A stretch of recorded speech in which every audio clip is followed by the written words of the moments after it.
কৃষি.com-এর পক্ষ থেকে সকলকে স্বাগত জানাচ্ছি।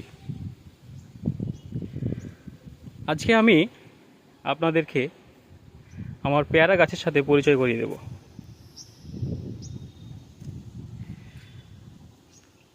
এই গাছটি আমি প্রায় 6 থেকে 7 মাস আগে আমার ছাদে জিও ব্যাগে রোপণ করেছিলাম। তো আলহামদুলিল্লাহ এই গাছটির আকার আপনারা দেখতে পাচ্ছেন। গাছটি ছোট আকৃতির, অর্থাৎ এর জাতটা হচ্ছে ছাদে লাগানোর জন্য উপযুক্ত ছোট জাত। আমি সঠিক জাতের নামটা বলতে পারছি না, তবে এই জাতটা হচ্ছে ছোট। তো গাছটি দেখুন কি চমৎকার। আসলে আপনারা এই গাছের যদি পেয়ারা দেখেন তাহলে আরও আশ্চর্য হবেন। আমি আপনাদেরকে দেখাচ্ছি যে এই গাছে কী পরিমাণ পেয়ারা ধরেছে।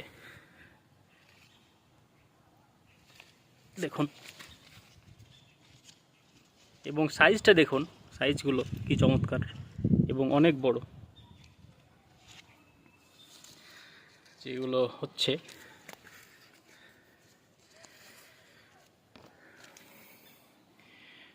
অনেক পেয়ারা আসছে, যেগুলো বের হচ্ছে।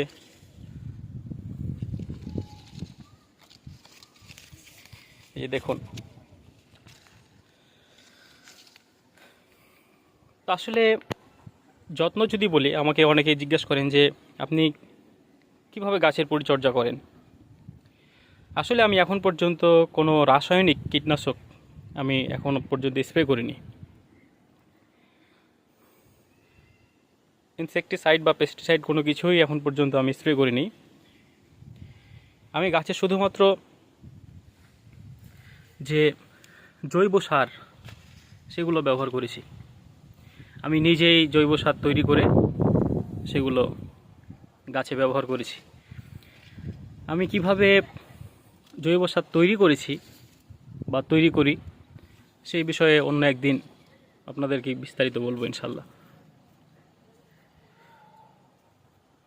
তো আপনারাও চাইলে আপনাদের ছাদে এই ধরনের ছোট জাতের পেয়ারা চাষ করতে পারেন, এবং সবসময় চেষ্টা করবেন যে রাসায়নিক সার যত কম পরিমাণে দেওয়া যায়।